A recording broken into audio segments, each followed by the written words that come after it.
Killing bytes. இது under கிரவுண்ட்ல நடக்கிற ஒரு பயங்கரமான ஃபைட்டிங் மேட்ச். இந்த கில்லிங் பைட்ஸ் டோர்னமெண்ட்டை சைபர்ஸ்ன்ற கூட்டு நிறுவனங்கள் தான் தலைமுறையா நடத்திட்டு வராங்க. ஆனா ரீசெண்டா கில்லிங் பைட்ஸ் ஃபைட்டர்ஸ் எல்லாம் ஹைபிரிடா மாறினதுனால அந்த 4 சைபர்ஸ்ல உள்ள சமநிலை இப்ப சரியா ஆரம்பிச்சிருச்சு அப்படின்னு சொன்னதுக்கு அப்புறம் போன எபிசோட்ல கடைசியில யாருன்னே தெரியாத ஒரு பொண்ணு ஹீரோ கிட்ட வந்து அவனோட ட்ரெஸ் கழட்டிட்டு ஹீரோ முன்னாடி வந்து நின்னு என்ன நல்லா பாருங்க அப்படின்னு சொல்றா. அதை நம்பி ஹீரோவும் பார்க்க திடீர்னு அந்த பொண்ணு ஷார்ப்பான ஒரு நீடில்னால ஹீரோவை அட்டாக் பண்ண ஹீரோ அதை ரியலைஸ் பண்றதுக்கு முன்னாடியே அவ இன்னொரு நீடில ஹீரோவோட மூக்கு பக்கத்துல வச்சு ஹீரோவை மிரட்டுறா. ஒழுங்கா மரியாதையா அந்த ரேக்ல பத்தி உனக்கு தெரிஞ்ச எல்லா விஷயத்தையும் என்கிட்ட சொல்லு, அப்படி இல்லாட்டி நான் உன்னை கொன்றுவேன் அப்படின்னு ஹீரோவை மிரட்டிக்கிட்டு இருக்கும்போது இப்ப அந்த இடத்துக்கு ஹிட்டோமி வந்து என்ன பத்தி உனக்கு தெரியணும்னா டேரக்டா என்கிட்டயும் வந்து கேட்டிருக்கலாமே அப்படின்னு சொன்னோன்னே அந்த பொண்ணு இதை கேட்டுட்டு இப்ப ஹிட்டோமி அட்டாக் பண்றா. ஆனா ஹிட்டோமி அதுல இருந்து தப்பிச்சிடுறா. இப்ப அந்த பொண்ணு அவளுடைய பீஸ்ட் ஃபார்முக்கு மாறுறா. பார்த்தா அந்த பொண்ணோட பவர் முள்ளமன்றி மாதிரி தான் இருக்கு. இப்ப அந்த முள்ளமன்றியோட பவரை வச்சிருக்கிற பொண்ணு ஹிட்டோமிய பார்த்து உன்னை பத்தின இன்ஃபர்மேஷன் எனக்கு கிடைச்சதுக்கு அப்புறம்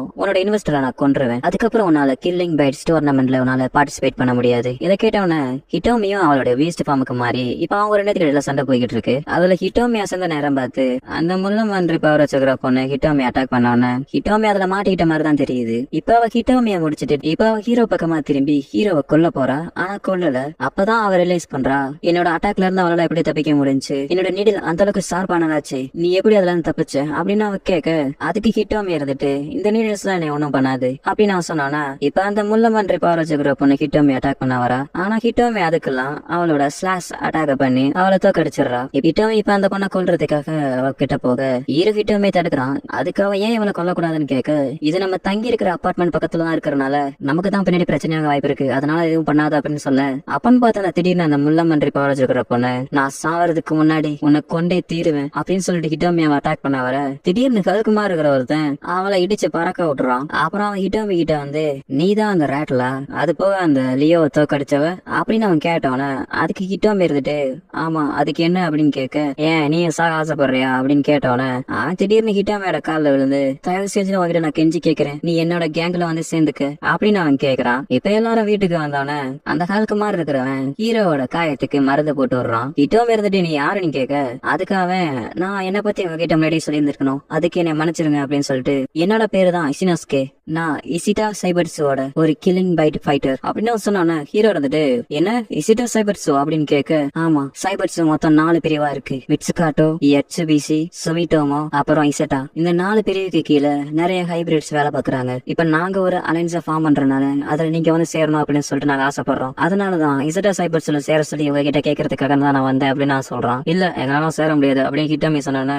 அதுக்கு அவன் நீங்க எங்களோட அலைன்ஸ்ல ஜாயின் பண்ணீங்கன்னா இப்ப நடந்த மாதிரி சம்பவம் உங்களுக்கு எப்பவுமே நடக்காது அப்படின்னு சொல்லிட்டு நான் உங்களுக்கு வாக்கு தரேன், அது போக நாங்க உங்களுக்கு ஹெல்ப் பண்ணுவோம் அப்படின்னு நான் சொல்ல அதுக்கு ஹிட்டோமி இல்ல நான் தனியாவே இருந்துக்கிறேன் அப்படின்னு அவன் சொன்னானே. இசினாவும் முடிஞ்ச அளவுக்கு கேக்குறான் இந்த மாதிரி எல்லாம் பண்ணாதீங்க, அடம்பிடிக்கிறத நீ பாட்டிட்டு ஒழுங்கா மாதிரியாங்க இதெல்லாம் வந்து சேருங்க, இல்லாட்டி பின்னாடி கஷ்டப்படுவீங்க அப்படின்னு சொல்லிட்டு இருக்க. இந்த மாதிரி அவங்க ரெண்டு பேசிக்கிட்டு இருக்கும்போது திடீர்னு ஹீரோட போனுக்கு ஒரு மெசேஜ் வருது. அந்த மெசேஜ் ஹிட்டோமி கிட்ட ஹீரோ காட்டினோன்னு அவளோட போனை போய் பாக்குறா. அவளுக்கு அந்த மெசேஜ் வந்திருக்கு. அந்த மெசேஜை பார்த்தோன்னே நான் உங்களோட அலையன்ஸ்ல ஜாயின் பண்ணிக்கிறேன் அப்படின்னு சொல்லிடுறா. இதை கேட்ட நம்ம ஈஸினோ நீங்க எங்களோட அலையன்ஸ்ல ஜாயின் பண்ணது எங்களுக்கு ரொம்ப சந்தோஷமா இருக்கு, அது மட்டும் இல்லாம ரொம்ப நன்றி அப்படின்னு நான் சொல்லிக்கிட்டு இருக்கேன். அப்பதான் அந்த மெசேஜ்ல என்ன இருந்துச்சுன்னு சொல்லி காமிக்கிறாங்க.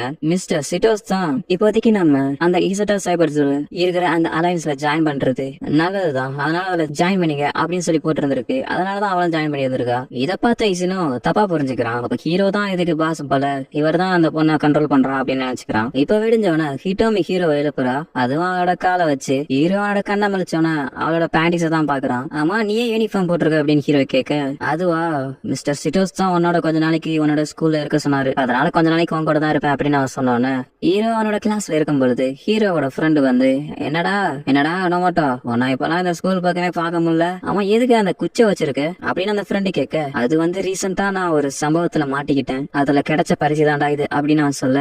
இதை கேட்டவன ஹீரோவோட ஃப்ரெண்டு எனக்கு தெரியும் வச்சு நீ ஒரு பொண்ணோட தானே அந்த சம்பவத்தை பண்ண, பாத்தியா நீ நானே எந்த அளவுக்கு க்ளோஸ் ஃப்ரெண்ட்ஸ் என்கிட்ட கூட சொல்ல மாட்டேன். இதை கேட்டவன ஹீரோ நீ நினைக்கிற மாதிரி எதுவும் இல்லடா, அந்த மாதிரி எதுவும் நடக்கல அப்படின்னு சொன்னோன்னு ஹீரோவோட ஃப்ரெண்டு போதும்டா இதோட போதும், என்ன சொல்ல வரேன்னு எனக்கு புரிஞ்சு போச்சு, நம்மள மாதிரி பசங்களை பொண்ணுங்களுக்கு எங்க பிடிக்குது, அதனால உன்னோட கஷ்டம் எனக்கு புரியுது மாச்சி. சரி அதை விட ரீசெண்டா அந்த அனிமே ஏதாச்சும் பாத்தியாடா அப்படின்னு நான் கேட்டுக்கிட்டு இருக்கும்போது இட்டோமி நடுவுல வந்து அம்மா அவன் யாருன்னு கேட்க அவன் தான் மோரியாமா என்னோட கிளப் ஃப்ரெண்டு, இதுக்கு வாய்ப்பே இல்ல, நம்ம கிளாஸ்ல ஹை ஸ்கூல் படிக்கிற பொண்ணா, இது கனவா தான் இருக்கணும். இல்ல அவளோட யூனிஃபார்ம், அப்புறம் அவளோட ஹேர், அப்புறம் அவளோட வாசனை, ஆமா அவ ஒரு ஹை ஸ்கூல் படிக்கிற பொண்ணுதான், ஆனா ஆனா இவ இங்க என்ன பண்றா? ஹலோ மிஸ்டர் நாமட்டோ, இந்த ஹை ஸ்கூல் பொண்ணு உங்களுக்கு தெரியுமா அப்படின்னு அவன் கேட்டானே. ஹிட்டோமியும் நான் இவனோட அபார்ட்மெண்ட்ல தான் ஸ்டே பண்ணிக்கிட்டு இருக்கேன் அப்படின்னு அவன் சொல்றா. இதை கேட்ட ஃப்ரெண்டும் இல்ல அப்படின்னு அவன் மனசுக்குள்ளே சொல்லிட்டு, உங்களை தொல்லை பண்ணதுக்கு என்ன மன்னிச்சிடுங்க கேப்டன் நாமட்டோ, நான் போய் வேற பெஞ்சில போய் உட்காந்துக்கிறேன். டே இல்லடா நீ இங்கே உட்காரு அப்படின்னு ஹீரோ சொல்ல, இதை ஹிட்டோமி பார்த்துட்டு இங்க இருக்கிற எல்லாரும் பைத்தியக்காரங்க தான் போல அப்படின்னு சொல்லி பாக்குறா. இப்ப அந்த இடத்துக்கு ப்ரொஃபசர் வந்து லெக்சர் எடுக்க ஆரம்பிக்கிறாரு. இதை ஹிட்டோமி பார்த்துட்டு என்னடா இங்க நடக்குது, ஒரு வயசான ப்ரொஃபசர், அது போக இந்த கிளாஸ்ல ஸ்டூடெண்ட்ஸும் அதிகமா இல்ல, அது போக எவன கிளாஸை கவனிக்க மாட்டான் அப்படின்னு நான் மனசுக்குள்ள நினைச்சுக்கிறா. இப்ப இன்டர்வியூ பீரியட் வந்தோன்னு இப்ப ஹிட்டோமி பாத்ரூம்ல இருக்கு. அப்ப ஒரு பொண்ணு ஹிட்டோமி வந்து எட்டி பாக்குறா. அந்த பொண்ணை பார்த்த ஹிட்டோமி, உனக்கு மேனஸ் இல்லையா, ஒருத்தங்க பாத்ரூம் போகும்போது இந்த மாதிரி எட்டி பாப்ப, அம்மா நீ யாரு அப்படின்னு அவ கேட்க, நான் ஏரிசா நாகானிசி, நான் HBC சைபர்ஸோட ஒரு கில்லிங் பைட் ஃபைட்டர், உன்னை பார்த்தது எனக்கு ரொம்ப சந்தோஷம் அப்படின்னு அவன் சொன்னானே. அதுக்கு ஹிட்டோமி, உங்க HBCல இந்த மாதிரி தான் எல்லாருமே இருப்பாங்களா, ஒரு மேனஸே இல்லாம எட்டி பாக்குற மாதிரி அப்படின்னு அவன் கேட்டோன்னே. அதுக்கு அந்த பொண்ணு இருந்துட்டு, நான் இந்த மாதிரிலாம் பண்ண மாட்டேன், ஆனா எனக்கு உன்னை பிடிச்சிருக்கு அப்படின்னு அவன் சொல்லிட்டு ஹிட்டோமியோட பேனிஸ் எடுத்துட்டு போக, ஹிட்டோமி அவளை துரத்தி ஓடிக்கிட்டு இருக்கா. அப்படியே போய்கிட்டு இருக்கும் போது ஹீரோ மேல அடிச்சிடறா. அப்ப ரெண்டு பேருமே கீழே விழுந்தோன்னே, அவன் உனக்கு என்னாச்சு அப்படின்னு சொல்லிட்டு ஹீரோ அவளை பாக்க, அதாவது ஜட்டி இல்லாம பாக்க, அந்த பொண்ணு கொடுக்க வேண்டிய ரியாக்ஷனை ஹீரோ கொடுக்குறான். ஏய் நான் மட்டும் இப்ப இங்க ஒரு பொண்ணு போனாலே அவன் எங்கிட்ட போனா, இல்ல நான் எதையுமே பாக்கல அப்படியே சொல்லிட்டு இருக்கும்போது, நான் இங்க இருக்கேன் இங்க வா அப்படின்னு சொல்லி அந்த பொண்ணு சொன்னோன்னே, ஹிட்டோமியும் உனக்கு மாதிரி என்னோட அண்டர் வேற என்ன திரும்பி கொடுத்துரு அப்படின்னு சொல்லிட்டு அவளை ஃபாலோ பண்ணி போய்கிட்டு இருக்கா. எப்படி இவளால அவளுடைய பீஸ்ட் ஃபார்முக்கு மாறாமலே இந்த அளவுக்கு வேகமா ஓட முடியுது, அவ்வளவுதான் நான் அவளை பிடிக்க போறேன் அப்படின்னு அவன் நினைச்சு போய்கிட்டு இருக்கும்போது, திடீர்னு அந்த பொண்ணு நின்று ஹிட்டோமி மேல ஜம்ப் பண்ணி ஹிட்டோமி மேல உட்கார்ந்தோன்னா அவளோட பீஸ்ட் ஃபார்முக்கு மாறுறா. அவளோட பீஸ்ட் ஃபார்ம் பாக்குறதுக்கு ஒரு சீத்தா மாதிரி இருக்கு. இப்ப அந்த பொண்ணு ஹிட்டோமிய ரொம்ப கேவலமா பேசிக்கிட்டு இருக்கா. உன்னால என்னவே தோக்கடிக்க முடியலையே, நீலாம் எப்படி அந்த லியோவை தோக்கடிச்ச அப்படின்னு அவ பேசிக்கிட்டு இருக்கும் போது ஹிட்டோமி அட்டாக் பண்ண போக, ஹிட்டோமி அவனோட பல்ல வச்சு கடிச்சு தப்பிச்சிடுறா. இங்க பாரு பொண்ணு, பவர் அப்புறம் ஸ்பீடு முக்கியம் கிடையாது, யாருக்கிட்ட ஷார்ப்பான கோரப்பல் இருக்கோ அவங்க தான் ஜெயிப்பாங்க, அததானே கில்லிங் பட்ஸுங்குவீங்க அப்படின்னு ஹிட்டோமி சொன்னோன்னே.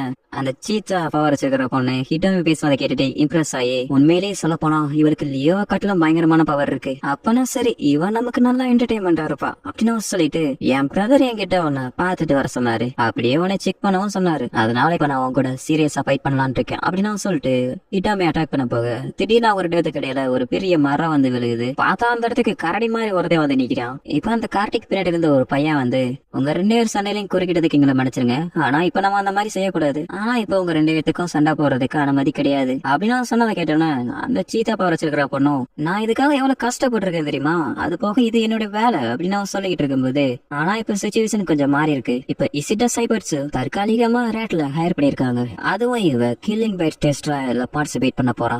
அது மட்டும் இல்லாம அந்த டோர்னமெண்ட் அடுத்த வாரம் நடக்க போறனால ஃபைட்டர்ஸ் யாரும் அன்னாவிசியெல்லாம் சண்டை போடக்கூடாது அப்படின்னு சொல்லிட்டு மேல் இடத்துல இருந்து சொல்லிருக்காங்க. இதுக்கு அவங்க HBC பிரசிடென்ட் கூட ஒத்துக்கிட்டாப்ல, ஈவன் உங்க பிரதர் கூட தான். சரி அப்ப நான் உங்க சண்டை இதோட முடிச்சுக்கிறீங்களா அப்படின்னு அவன் கேட்டுக்கிட்டு இருக்கும் போது, ஹிட்டோமி அவனை அட்டாக் பண்ண, அதுல அவன் தப்பிச்சிடறான். அவன் எங்க போனா அப்படின்னு அவன் பாத்துக்கிட்டு இருக்கும் போது, அந்த பியர் அவளை அட்டாக் பண்ண போது அவன் அடிச்சடையில கொஞ்சம் தள்ளி போய் விழுக, இப்ப அவ திரும்பி அந்த பேர் அட்டாக் பண்ணும் போது சீத்தா நடுல வந்து, இதோட நிப்பாட்டிக்கிறோம் நம்ம, இப்ப அவன் சொன்னதெல்லாம் நீ கேட்டேல, நானும் அவன் பேசுனதை கேட்டேன், அவனோட வாயை அடைக்கிறதுக்கு எனக்கு வேற வழி தெரியல, அதனாலதான் அவனை கொண்டுலாம் சொல்லிட்டு போனேன் அப்படின்னு அவன் சொல்லிக்கிட்டு இருக்கும் போது, அந்த பையன் மரத்துல இருந்து இறங்கிட்டு, பரவாயில்லையே கேள்விப்பட்டதை காட்டிலும் நீ பாக்குறதுக்கு பயங்கரமாவே இருக்கு, ஓகே நான் உங்களுக்கு நியூஸ் தெரிவிச்சிட்டேன், அதனால இப்ப நான் இறந்து கிளம்புறேன், ஓகே நான் கிளம்புறேன் அப்படின்னு நான் சொல்லிட்டு கிளம்பு. இப்போ ஒரு பில்டிங்ல இருந்து ரெண்டு பேர் ஹிட்டோமிய பைனாகுலர்ல பாக்குறாங்க. பாக்குறதுக்கு செம்மையா இருக்காது. அவ டைரக்டர் ஜெனரல் ரைச்சி சீட்டோட ராட்டில், அவளை கொல்லணும், அதுதான் நம்மளுடைய மிஷன். எனக்கு புரியுது அவளை கொல்லணும், அதுக்கு முன்னாடி அவளோட நான் கொஞ்சம் ஃபன் பண்ணிக்கிறேன் அப்படின்னு நான் சொன்னோன்னே, இன்னொருத்தனும் உனக்கு என்ன தனதோ நீ அதை பண்ணலாம், எல்லாத்துக்கும் மேல அந்த 4 சைபர்ஸோ கூட்டு நிறுவனங்களும் அந்த பொண்ணை தான் டார்கெட் பண்ணிருக்காங்க அப்படின்னு நான் சொன்னோன்னே, இதோட இந்த எபிசோட முடிச்சிடுறாங்க.